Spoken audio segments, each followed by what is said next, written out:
Everybody got quiet. We will start shortly.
All right, everybody. We are going to start as a subcommittee, given the hour. And I know this first, we're doing bill order. Sign in where Mr. Tirico was first. Mr. Tirico, please come up if you're okay with starting as a subcommittee. At your pleasure, Mr. Chairman. All right. I know we got a lot of people who want to be out in the halls, and since they emptied some chairs, come on in. Mr. Tirico, please tell us about AB 656. Thank you, Mr. Chairman. As I think most of us are too acutely aware, our state is in a severe economic recession. Our budget is in a shambles. We're confronting a $100 billion budget with a $25 billion revenue shortfall, which seems to grow by the day, if not the minute. Part of what happens in these circumstances is, I think, the opportunity to assess and evaluate our priorities and to assess and evaluate where we're spending taxpayers' dollars.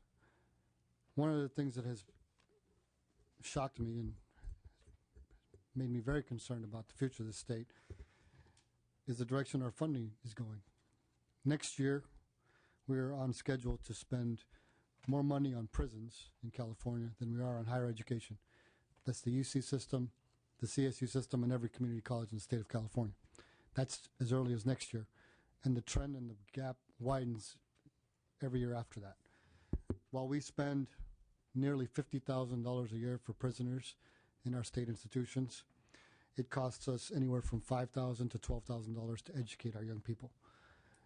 This year's budget proposal by the governor has some very galling and shocking proposals. There's a whole bunch of them. Release 58,000 inmates from state prisons, throw 1 million kids off of healthy families. My two personal favorites, eliminate Cal Grants for all college students and close the doors of higher education to anywhere from 10,000 to 20,000 young kids. Instead of focusing our discussion on problems, I thought we should find some solutions. I think AB 656 is one of those solutions. California today stands as the only oil-producing state in the country that doesn't charge oil companies an extraction fee for the privilege of drawing out that oil. Every other oil-producing state recognizes that the oil belongs to the people of that state as a natural resource, and that there should be some fee associated with the extraction of that oil. California should join the rest of the country and charge an extraction fee. My bill would charge a fee of 9.9%, the same percentage that the governor proposed just last year as part of our ongoing budget negotiations. This bill is different because that money would not go to our general fund, which, quite frankly, Mr. Chairman, as you well know, and members of the committee, is dysfunctional.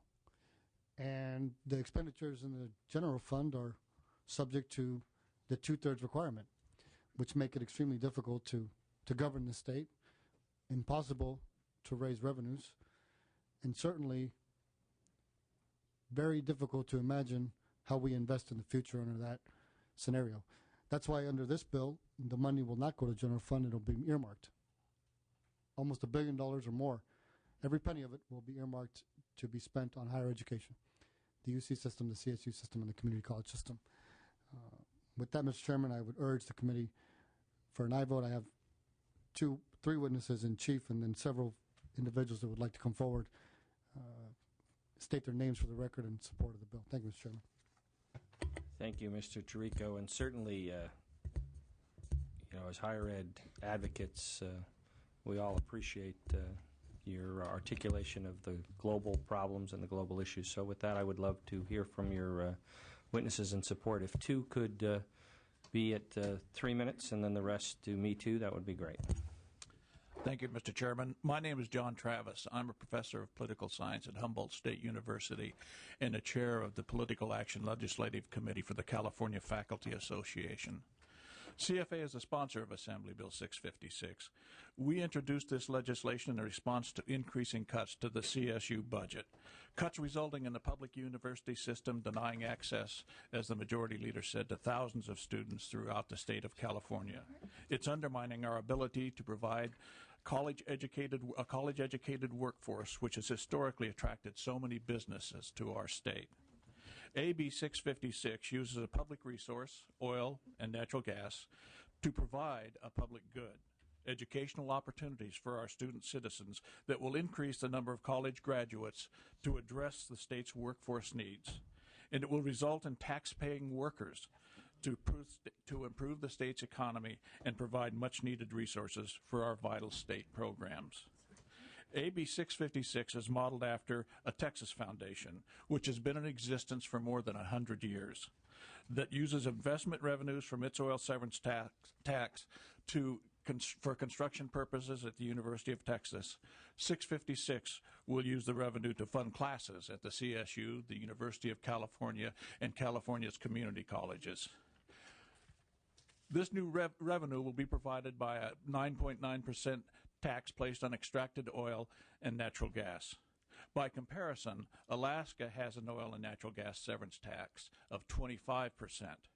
AB 656 contains language authorizing the oversight and investigation of any price gouging to prevent oil and natural gas extractors from passing the new tax on to consumers through higher prices for oil, natural gas, and related products. California is the nation's third largest producer of oil, but it's the only oil-producing state in the United States that does not charge a tax to extract oil and natural gas. Last year, the ExxonMobil Corporation alone reported $45.2 billion in profits that equate to nearly half of California's operating budget. Conversely, the CSU budget has been cut by over $1 billion in state general funds in recent years. When accounting for inflation, the CSU state budget today is actually several hundred million dollars below state funding levels provided in 2002. Cuts to the current year budget have already resulted in faculty and staff reductions, cuts to student services, losses in the library, and the elimination of class sections. We respectfully request an aye vote on Assembly Bill 656 to provide a stable funding source that will supplement funding provided by the state for our colleges and universities, for our students, and for the future of California. Thank you. Thank you. Next witness. Thank you, Mr. Chairman. Oh, excuse me 1 second. We have a quorum now, so let's call the roll. Portantino. I'm here. Portantino here. Conway. Here. Conway here. Black. Cook. Fong. Galgiani. Galgiani here. Huber. Ma. Ma here. Ruskin. Ruskin here. We have a quorum. Please proceed. Thanks again, Mr. Chairman and members. My name is Andre Macapinlac. I'm a student at San Jose State University. I'm here today in support of AB 656. On behalf of students, I would like to thank Assemblyman Tirico for his leadership on this issue and introducing this piece of legislation. The committee has already heard why this legislation should be adopted, so I'm not going to rehash what you've already heard. I'm here as the future of California. I am just one face in the millions of students in California, pre-K through grade 16, that need you to understand that every year that higher education is underfunded is putting my future and the future of California at risk. I just enrolled in my final group of classes of my undergraduate career last week. It took me 4.5 years and $25,000 in the red, but I finally made it. With tuition going up every year, almost doubling since when I started in 2005, I paid almost $300 more this semester than I did last year. I come from a middle-class family, and $300 can go a long way for me and my folks. But I begin to wonder what $300 means for families not as fortunate as mine. To those qualified students whose dreams of college seem bleak because of the price tag, $300 more every year can be the deciding factor that can make their dream a reality or a distant fantasy. When will we start talking about a $400 a year increase, a $500 a year increase? If this trend continues, California will see a decline in its skilled workforce because too many students won't be able to afford a college education. It must be difficult for a parent to look his or her child in the eye and tell them that they won't be able to afford college. While AB 656 isn't a cure-all, it's a solid plan that will help salvage the dreams of thousands of students in California and many proud parents. While the advocates of this bill search for votes, I ask those who are skeptical of this bill to search their conscience. I ask this committee to do what is right and not just do what is politically expedient. I ask the members of this committee to vote yes on AB 656. You'll make the lives of millions of Californians a little easier. I trust you'll make the right decision today. Thank you. Thank you. Mr. Brennan, you could be brief. Please hold your applause. I know it's important, but thank you. Mr. Brennan. That was nice to hear for a change. Sorry. Yeah. I don't get those. Mr. Chairman, For the members. record, I don't think they were for you. No, it wasn't. It's been a long Look at time that. since you've I've been a never seen passionate those. student like that. Few years. Few years. Mr. Chairman, members, Terry Brennan on behalf of the Service Employees International Union. I just want to thank Assemblymember Tirico for bringing this forward. I think he's offered you a unique opportunity today to choose, to make, and very short, very quick, to choose and demonstrate that you support access to higher education for the middle class, and you support helping to solve the budget problems of California by involving the wealthiest corporations in California. I think that's a great choice to take home to your constituents. I urge an aye vote. Thank you. If others who would like to offer their support, please line up, state your name, your organization, and that you support the bill. That would be great. Tony Triguero, California Teachers Association, in support. Andrea York on behalf of FAC in support. Clace Daniels, Edwards, University of California Student Association, support. Lydia Bourne, representing California Nurses Association, in support. Sherry Canedo, student at California State University, East Bay, support. Christine Schilp on behalf of the Community College League of California, we are in support. Roberto Torres on behalf of the California State Student Association, in support. Dina Marie McGowan with the California State Employees Association, representing the CSU EU, in support. I'm John Ebling. I'm an emeritus professor, retired now after 4 years, and I support this bill fully, even though it's going to theoretically at least be passed on to me in terms of petroleum costs. But that's okay, because I think the future of California rests in education. Thank you. Laura Gonzalez, representing Sacramento State Associated Students, in support. Honora Keller, student at San Francisco State University, support. Kia Colder Plain, an eldest child of 3, Sonoma State University, in support. Sylvia Navari, emeritus faculty, California State University, Sacramento, in support. I'm Lauren Callio, representing CSU Chico, in support. I'm Kevin Moore. I graduated from Sacramento State University, and I'm a lecturer at San Jose State University, and I support this bill. Good afternoon. My name is Rochelle Young, president of the Student Senate for California Community Colleges and a student at College of San Mateo, and we support this bill.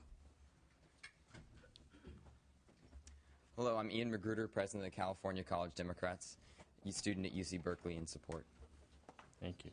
Is there anyone else who would like to come up and offer your support? Seeing none, would those opposed like to come up? And if the primary two speakers could be 3 minutes, that would be great.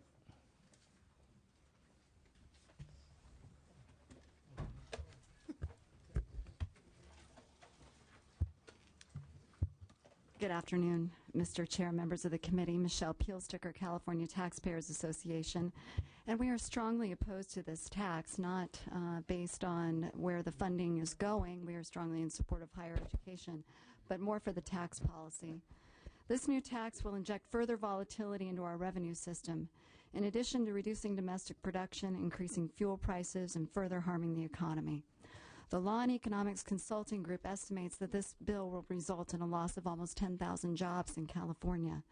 Regarding volatility, the legislative analyst indicates that using revenue from a severance tax to pay for current expenses increases the volatility of the revenue system as revenues disappear when oil is gone. Second, imposing an additional tax on oil would increase the cost of oil production in California. The LAO estimates that a 9.9% tax rate could significantly discourage domestic production when prices are low, with the tax soaking up much of the producer's profit. According to the LECG study cited earlier, to offset the loss of in-state oil production that would result from this tax, California's dependency on oil imports would necessarily increase. The cost of these imports could top $1.3 billion per year, and that cost will be passed on to consumers at the pump.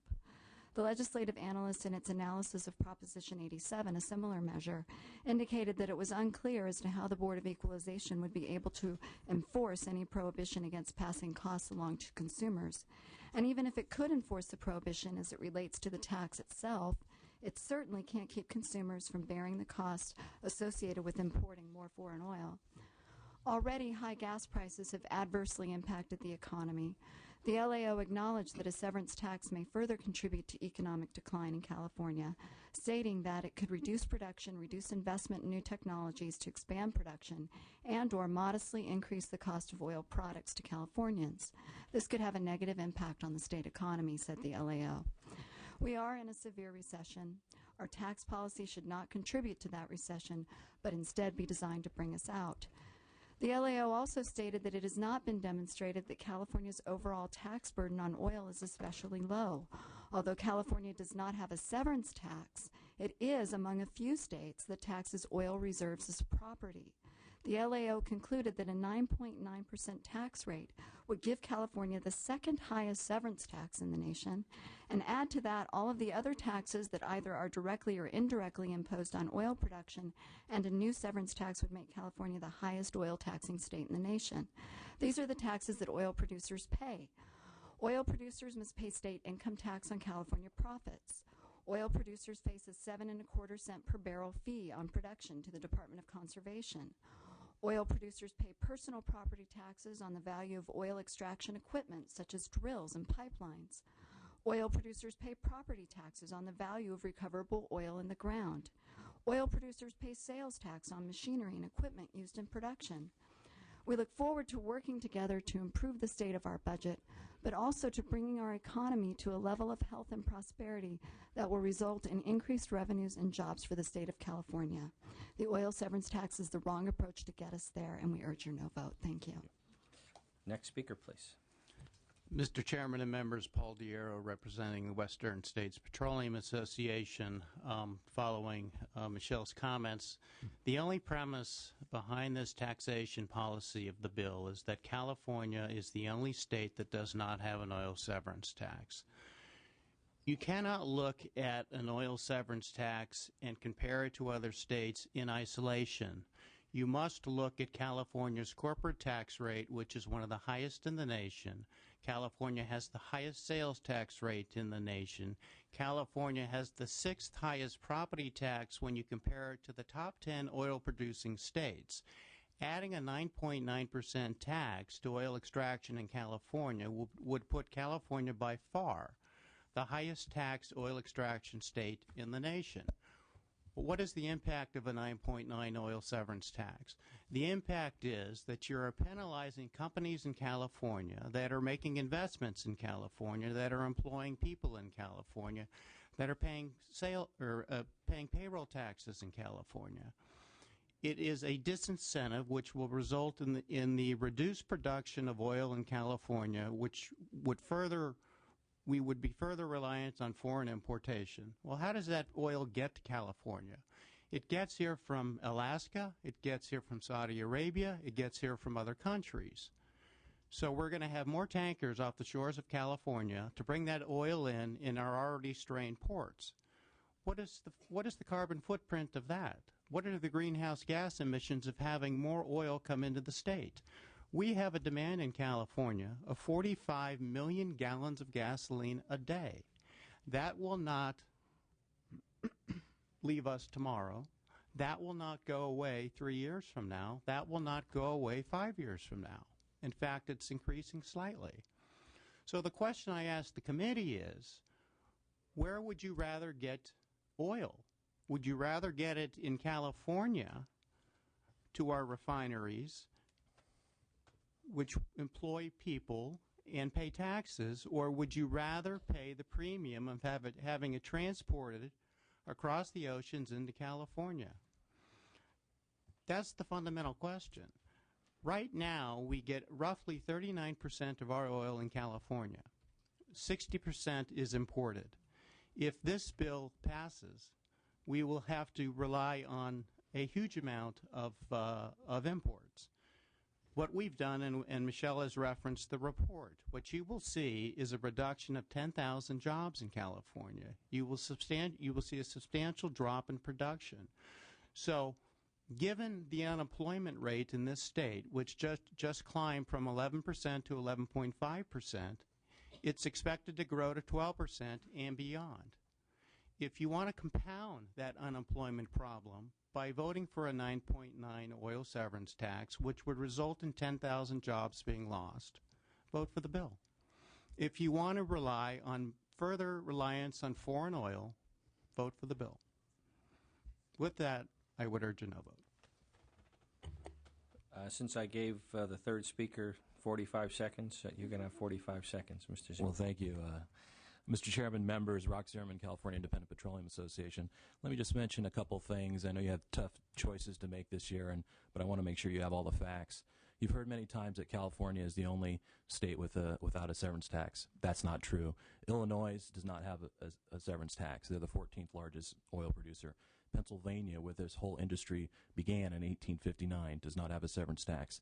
Secondly, we do have severance taxes. We pay them in California. We pay roughly $20 million to the Department of Conservation through a per-barrel tax to run various programs, as well as the Division of Oil and Gas. And we're the only state in the nation that has local severance taxes. So the city of Los Angeles, Long Beach, Signal Hill, Beverly Hills are just a few examples of cities that have severance taxes. So tens of millions of dollars are actually being spent every year on severance taxes in California, and I wanted to make sure you realize that. The other impact is to local governments. Because we pay a property tax on the reserves in the ground, this severance tax would devalue the value of it, and therefore there would be roughly a $70 million hit to counties, particularly Kern County, which alone would lose $45 million, which is why that county has come out against it. And so, and then the last thing I would like to say is that there are alternatives. And if you look at the governor's budget, there are alternatives which have major revenue sources that aren't a tax increase, and they're not a spending cut. They're harnessing our own resources, and I think we should look at that. Thank you. Are there any others who would like to come up and offer their opposition? Please line up, state your name, your organization, and your position. Good afternoon. Greg Hines, California Manufacturers and Technology Association, opposed for the reasons previously stated. Thank you. Kyla Christofferson on behalf of the California Chamber of Commerce. We also are in strong opposition. Thank you. Take your time. Les Clark with Independent Oil Producers Agency.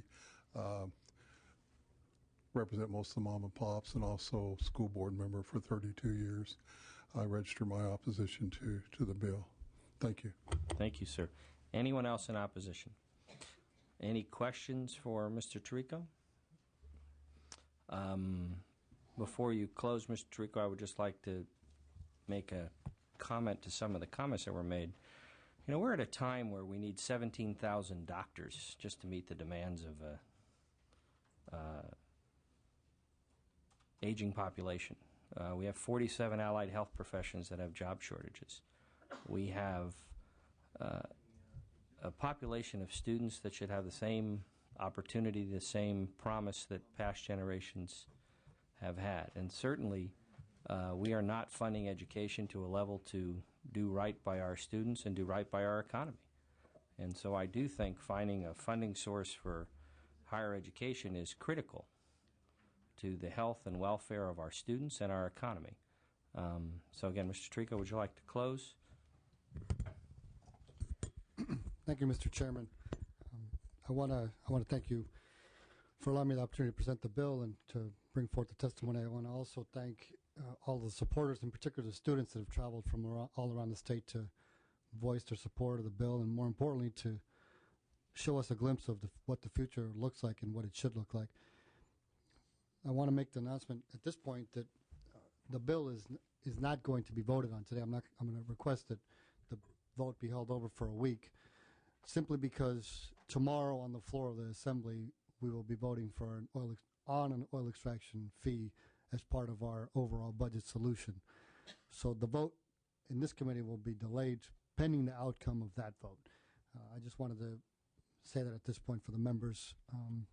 That's your request to hold it. That's my request. And I want to thank all the members. I'm very confident that we have the votes requisite to have the bill continue through the process. Now, to address some of the points brought up, I was quite amused most by the environmental arguments,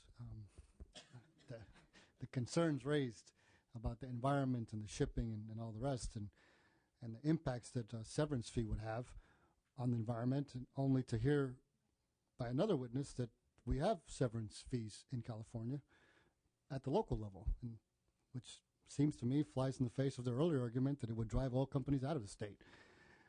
Which really brings me to two final points. There is a lot of discussion and debate about our tax structure and the fact that we are an unfriendly state for taxpayers, for businesses. But I do remind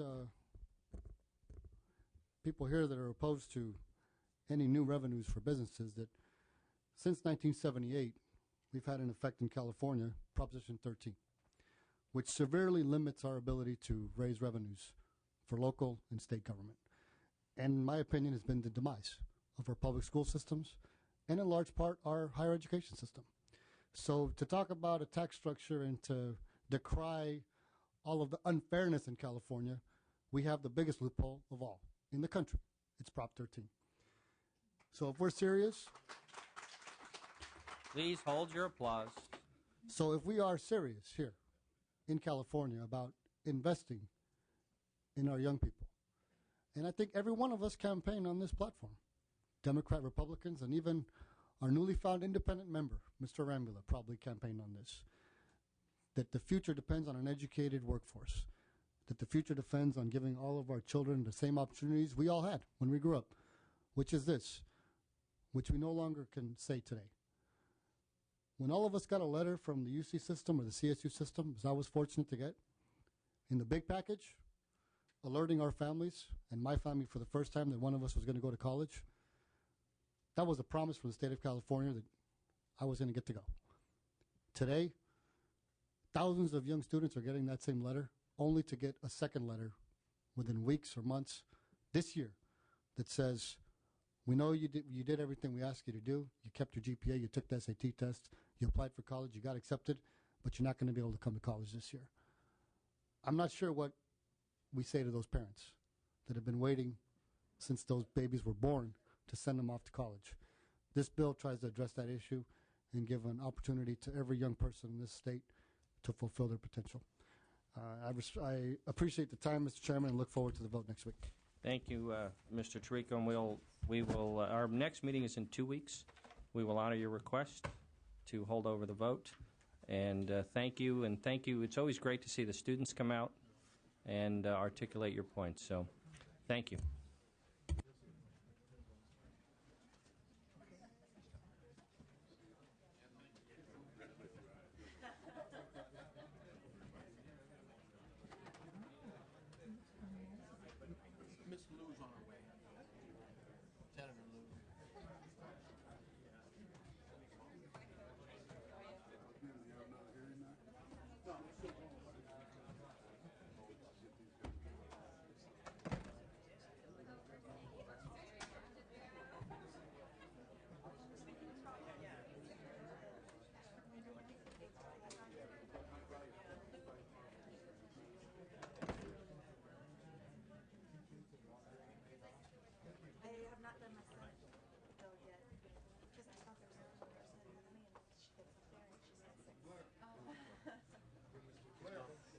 Do you want to present your bill? No, you did great. Appreciate it. Good work. Spokeswoman.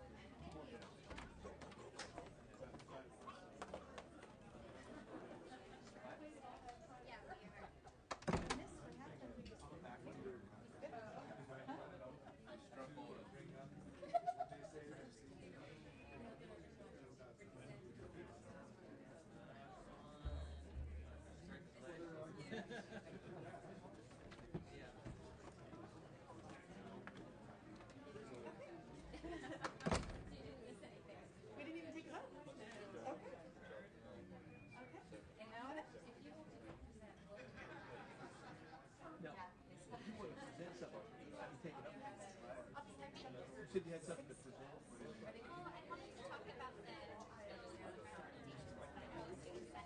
You know what? You want to get a hold of the Senate?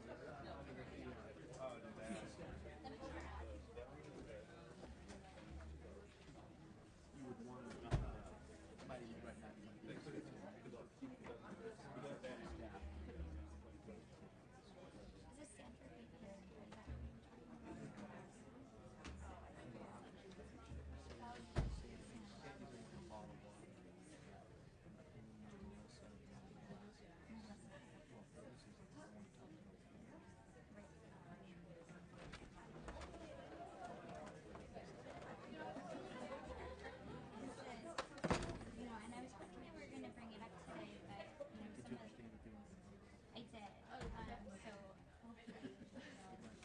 Come back in 2 weeks and the chair will allow some further discussion on it. But yeah, there were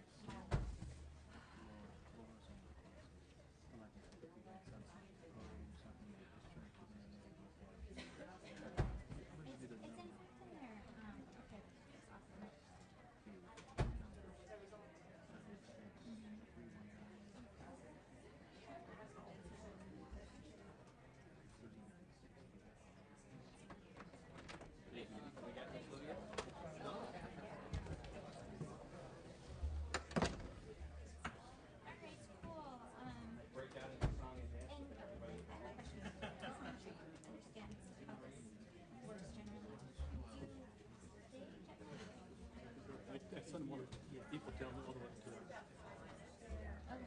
Do they no, no, no. Do they generally adopt the staff recommendations that are listed with in the analysis?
Services and there's no other members there. You can ask for races, but you ask if there's anybody else there.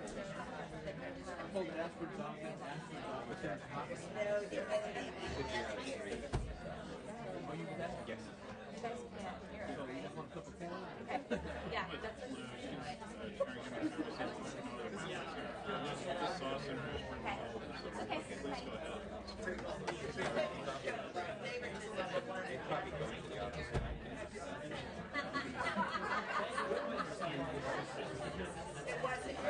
Yeah, I'm going to do that. Happy graduation. Yeah, and I've got almost I got no opposition.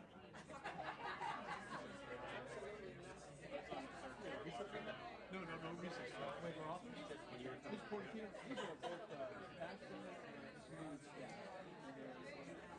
Miss Lou was over there and She's human services, and there's no other member. She can leave as soon as someone gets her. She can recess. we requested that you present her back. That's pretty good. That's fine. I mean, I could gavel down. We could go home. That was a joke, Joe. This isn't the Senate. This is the Assembly. We try to be accommodating.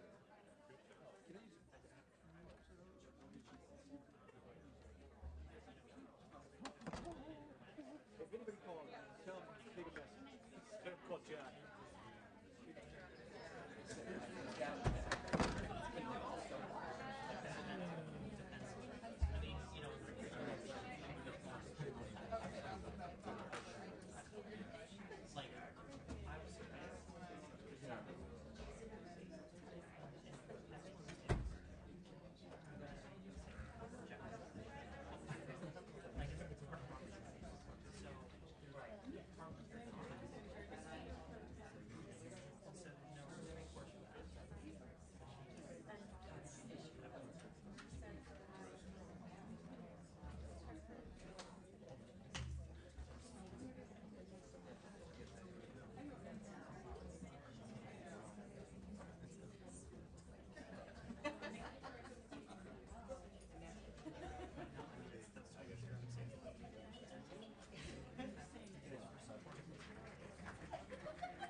Don't be touching me, man.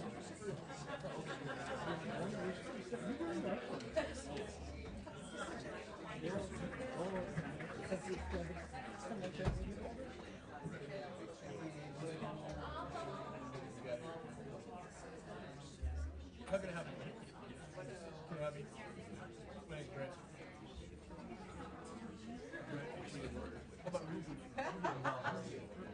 Ruby? Ruby. I bet you Oklahoma fight for Number 3. Yeah.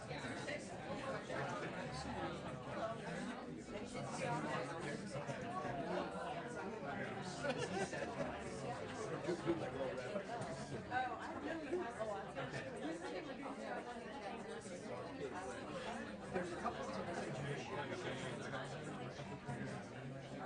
but I wanted to, because I couldn't tell whether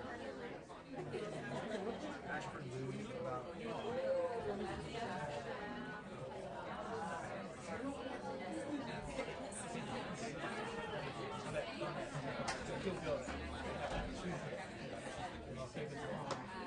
What happened? They're waiting for you. Now we can start, folks. What happened? Waiting for authors? Yes.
Susan.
Is that right?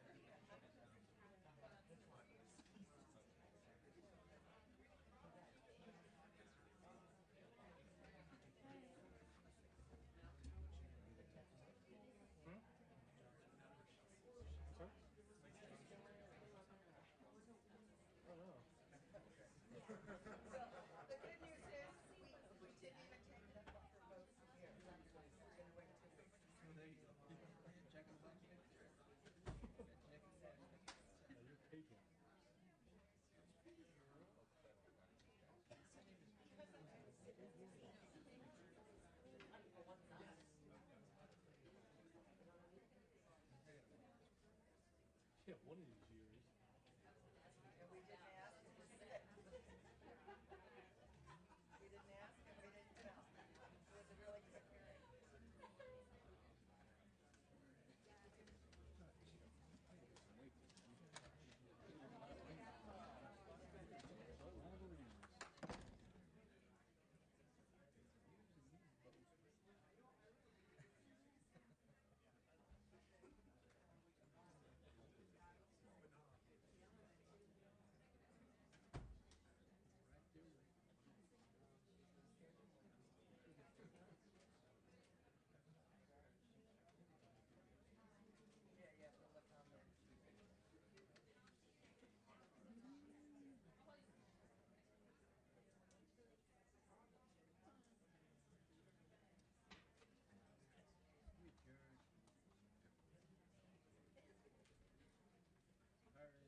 Hey, Pete, Brent. Hey, I don't know, maybe four. Gotta go sponsor class. Yeah, that's what I don't think he'll be back to 3 o'clock before those. 3:30. I don't think so. So once you take that seat on 12, 3:30 to 12, that'll be. No, take the 3 to 3:30. Yeah. 3:30. I'm hoping he'll be there by 3:30. Come on.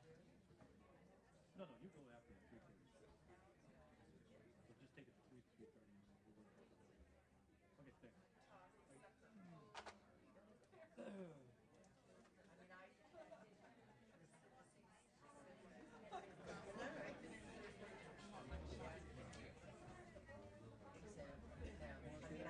When they told me, it was like, and it's July. Come on, sir. We need to shut up. Do you want Brothers? You want to call Brothers or Jim? Well, actually, it was. Yeah, we just talked about, hey, 3:30 to 4 o'clock. Pick the 4 o'clock. If Arnold's not back.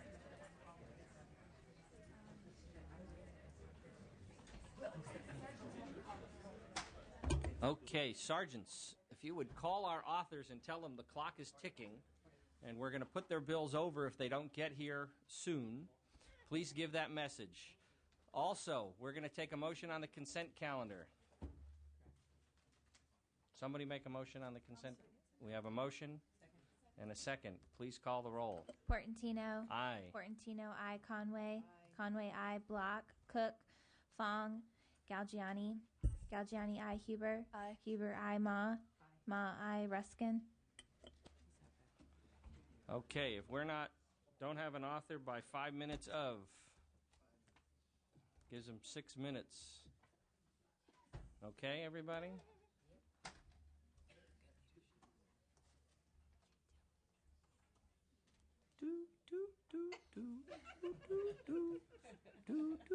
No.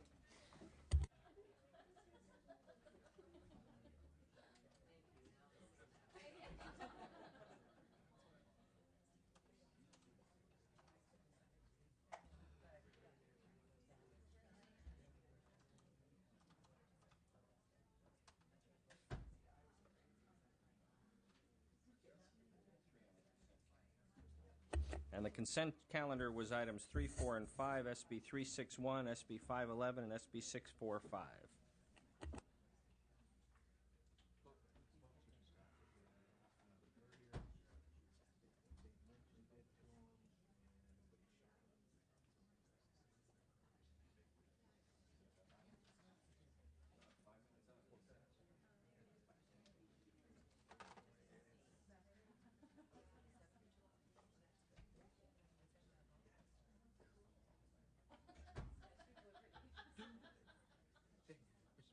Yes, say, do what, do what, do what.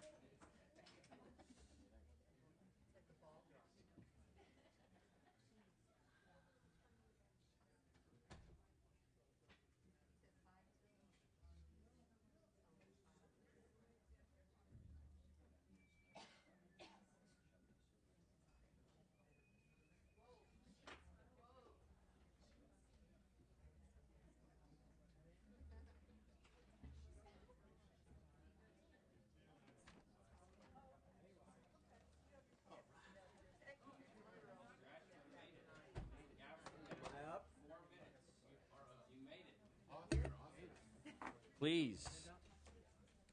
Tell us about SB 182. Mr. Chair and Senators, thank you for your patience in allowing me to You called arrive the senators. arrive a little off schedule. Very kind of you. I was going to say you called the senators. Well, I don't know. Was that a compliment? Was that a compliment or an insult? I don't know. Well, we're all in this together. Yes, that's sir. For sure. Please proceed. Which brings me directly to my bill, because each of us share a concern about the shortage of nurses in our state. And one of the solutions to the problem is to have more nursing students be able to take the courses necessary to become nurses. We do not have sufficient full-time faculty on the campuses to provide the nursing instruction that our state needs. And so what this bill does is allow temporary non-faculty members onto the community college campuses to provide that needed nursing instruction that so many of the students would desire.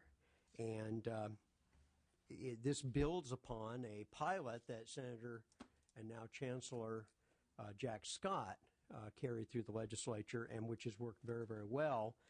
We have surveyed community colleges up and down California in each part of the state, and without exception, the community colleges are reporting that this would be extraordinarily beneficial to them. Mr. Chairman, I want to thank you and your staff in particular for helping us with our bill, and so I ask for your consideration. Thank you. And my staff has let you know about some of the proposed amendments we've offered to you. My understanding that the amendment that is being requested now is for a one-year reporting. One-year annual reporting, and then also the language from AB 492. Just make it uniform. We're going to make it uniform with AB 492, which I will see if we have the votes for, but my proposal is to make your bill uniform with AB 492, and given your great relationship with Mr. Scott, your former colleague, keep the reporting requirement in there. That's correct. So that would be my druthers on the bill, and we'll hear from your proponents. Connie Delgado Alvarez with the California Hospital Association. Mr. Chairman and members, one of the obstacles to getting nurses to the bedside is the appropriate number of nursing faculty, and we are here in support of this bill that would ease those requirements and allow these temporary faculty to teach more times, and thereby getting more nurses into the system and through the program and to the bedside where they are needed. For those reasons, we are in support of the bill. Thank you. Hi, thank you, Chair and members. Mark McDonald, McCallum Group, on behalf of the Kern and Los Angeles Community College districts, in support as well. And I would echo the comments of the previous testimony, but also add that nursing is different because of the low student-to-faculty ratios. There is a higher number of faculty that are required to adequately and efficiently move these nursing students into the workforce, and this bill would significantly help that. We urge your support. Thank you. Thank you. Hi, I'm Christine Schilp with the Community College League of California, and we are also in support of this bill. We believe the flexibility afforded by this bill would greatly assist local community colleges to recruit and hire experienced nurses necessary to meet the curricular and instructional needs of nursing students. So we urge your vote. Thank you. Thank you. Any others in support? Is there opposition?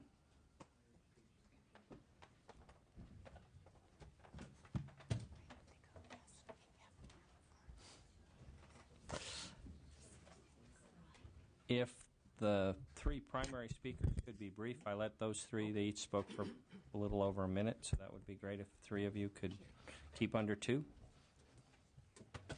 Mr. Chair, Tony Trigueiro on behalf of the California Teachers Association. I'm going to introduce nursing faculty from Butte Community College, Sharon Vogel, to open up. Thank you. Thank you, Chairman and committee members. I'm Sharon Vogel. I'm nursing faculty at Butte College. I've also been past liaison to a number of nursing committees across the state, so I've interacted with a lot of other nursing programs. and have been a past exec member of the Academic Senate for California Community Colleges. And today I'm here for FAC, the Faculty Association for California Community Colleges, also a California Teacher Association member, and as I said, a past Academic Senate member. First, I want to thank you for your number of years of support for funding and resources to nursing programs, and not only when you gave us those resources and tools, you trusted nursing faculty to use them appropriately. And in these tight budget times, you've protected that funding, and I want to thank you for it. Today I'm here, though, to address current legislation. In my 8 years of being on a number of legislative committees, I've never felt the urgent need to come and speak to you personally. And I am here today because this bill gives me concerns, and I felt I needed to come to speak to you personally regarding it. I provided for you a copy of a nursing paper that was done by nursing faculty across the state, and I've tabbed for you some key points and information, and I've also given you some of the key points I will be addressing. I'm here today because of a concern over student success.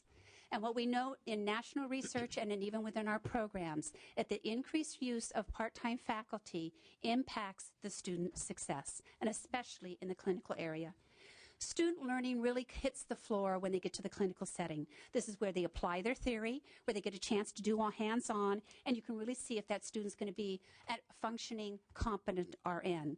Most of our students, if they're going to fail in a nursing program, fail in clinical. So we need faculty there who have really got good teaching experience, because they need to know to help provide for consistent standards that a student needs to meet. They need to know the resources and tools to help a student succeed. They need to know the leveling of learning that happens in each semester. And more importantly, they need to have the educational practices and methods to help that student learn, especially regarding critical thinking. In the paper, you'll see that it is strongly stated that reliance upon part-time faculty, especially in the clinical setting, impacts the integrity of a nursing program and student success. Also, full-time faculty, 80% of their load is in clinical, and they've had years to assume and learn those educational practices. They know the leveling, they know the resources. For students to make it completely through clinical also, again, they need the same resources. They need to know the resources for student success. Because of grant funding, I've had the privilege to have what we call professional experts help us in the clinical setting to help students learn. Many of them are, again, hospital-based nurses. Their wording to us afterwards is, I never realized that being a clinical instructor was so hard and took so much time. You really need to know what you're doing, because it really means either a student is successful or perhaps a student who shouldn't have been successful makes it through and who's not competent. What we know is, since with the increased use of part-time faculty in the clinical setting, is that board passage goes down, because this is where they really get to apply what they've learned, and that's a real concern. A statement in the paper also says eliminating the 60% law or the 75-25 regulation would not alleviate faculty recruitment issues for nursing, and in both the short and long term would not benefit students, would not benefit our programs, nursing education, or the preparation for new come to faculty. a close, that would be great. Okay. Because you're eating into their time. Okay. And just so you know, our part-time faculty are not paid, sadly to say, to get oriented to the program and the curriculum and those standards. And they don't get and also for teaching clinical, BRN only requires a bachelor's, not a master's. So this would not provide a feeder for master's prepared full-time faculty that we desperately need. This would, because most of them only have their bachelor's. You're up. Thank you. Lydia Bourne, representing California Nurses Association. We're in opposition to this bill, primarily because we do not believe it will address the nursing shortage. Obviously, everyone in the state of California is aware of the fact that we have a nursing shortage. The legislature has been very good in terms of providing resources. However, because the shortage is multifaceted, we still do have a shortage, and it's projected to be ongoing. I'll make 4 points. When we do the Board of Registered Nurses does an annual what they call school report, and the latest one, which is available on their website, states that 30% of the programs here in the state of California state that they cannot expand primarily because of insufficient clinical sites. So if we have insufficient clinical sites, then obviously we don't need additional clinical instructors. Even when they use skilled labs, they have insufficient faculty to provide and to oversee the clinical labs, as well as to keep the computerized mannequins up and running. Secondly, non-competitive salaries is a huge issue. There is a huge disparity between clinical or acute care salaries as well as academic salaries. As was stated by the previous speaker, for clinical staff, you have to have at least an undergraduate degree. Most of our graduates are ADNs, about 70% of them.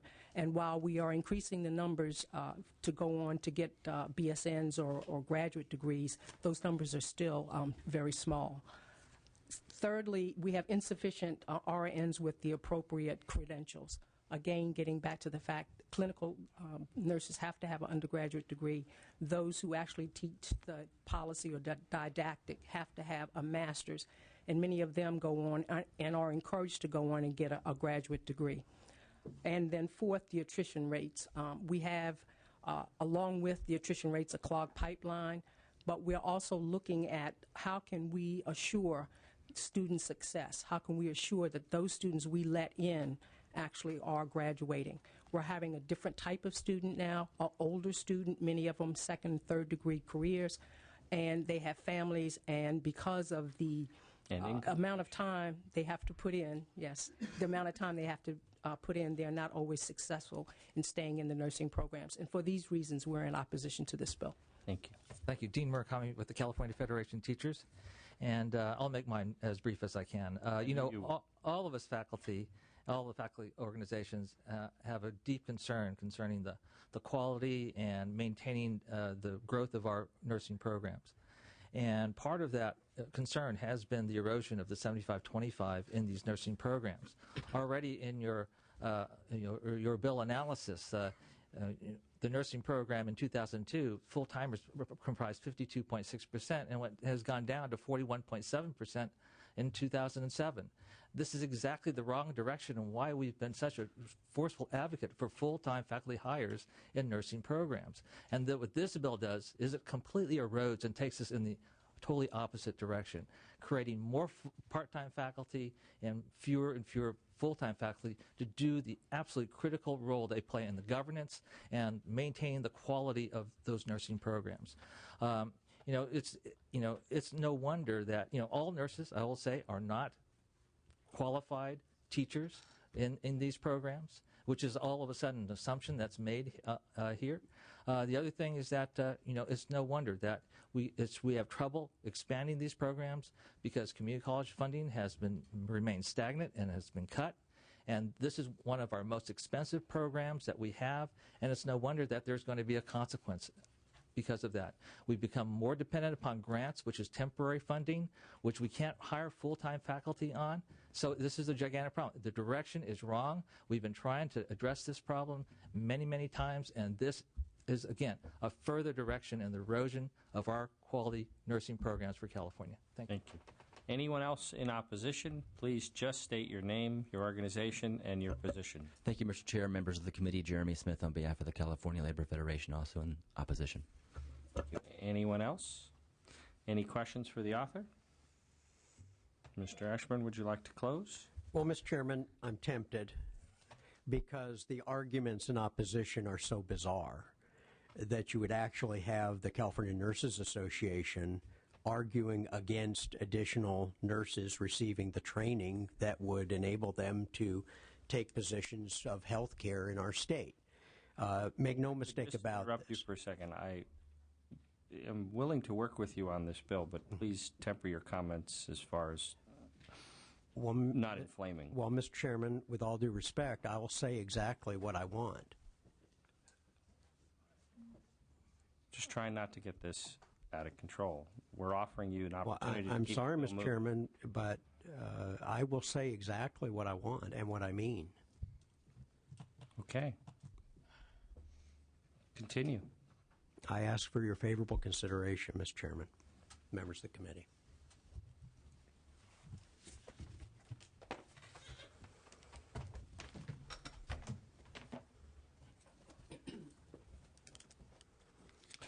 Chair's going to recommend we hold the bill over.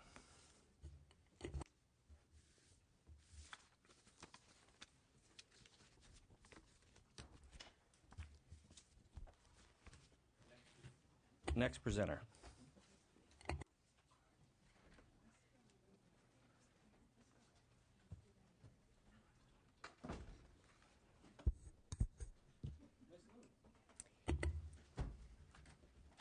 Mr. Portantino. Please tell us about your resolution. It's just a resolution on textbook pricing. Mr. Chairman and committee members, I ask for your support for SJR 2. This resolution commends Congress and the President of the United States for including the American Opportunity Tax Credit in the American Recovery and Reinvestment Act of 2009. The act provides financial relief to students and their families from the soaring cost of college education, including textbook purchasing. The Government Accounting Office found that between December 1986 and December 2004, the textbook prices have nearly tripled, while tuition and fees have increased by 240%. Given that nearly half of undergraduates nationwide receive state and federal financial aid, efforts to make the overall cost of attendance more affordable, including the cost of textbooks, makes economic sense. This resolution also calls for California, when the state's economic conditions improve, to adopt a similar higher education tax credit. So I ask for your support on this resolution. We have a motion. Do we have a second? Kathleen? We have a motion and a second. Your supporters could be brief. I see a lot of love for this resolution. Thank you. Kevin Wolfork, representing the California Post-Secondary Education Commission, in support, as the Senator said. The Commission and others have cited the increased cost of textbooks and educational materials as true barriers to college affordability and success. As the Senator noted, we realize, given the budget situation, we may not be able to do this for some time. However, there's one sure way to make sure that the economy does recover, and that's to make sure that more Californians get through college with marketable skills and with less college loan debt, so they can enter our economy and help support it. So we support the Senator. Thank her for this resolution. Thank you. Hi, Christine Schilp with the Community College League of California, and we support the bill because it enables California to make college affordable by providing financial relief to students and their families from the soaring costs of college education. We urge your aye vote. Thank you. Members of the committee, I'm Mike McGee with the California Community College's Chancellor's Office, and we are also in support of this measure. Thank you. Anyone else in support? Any opposition? Seeing none, Ms. Liu, would you like to close? I just ask for your support of this measure. Thank you. Thank you. It's a good resolution. I urge an aye vote myself. We'll call the roll. Portantino. Aye. Portantino, aye. Conway. Aye. Conway, aye. Block. Cook. Fong. Aye. Cook, aye. My apologies. Sorry. Fong. Galgiani. Galgiani, aye. Huber. Yeah, Ma. did consent, right? Ruskin. You did consent, right? Yes. Right. Thank you. Sorry, Mr. Chairman. Ruskin, aye. I think your bill is out, and Thank you very we'll roll much. open for some folks to add on consent. Great. Thank you.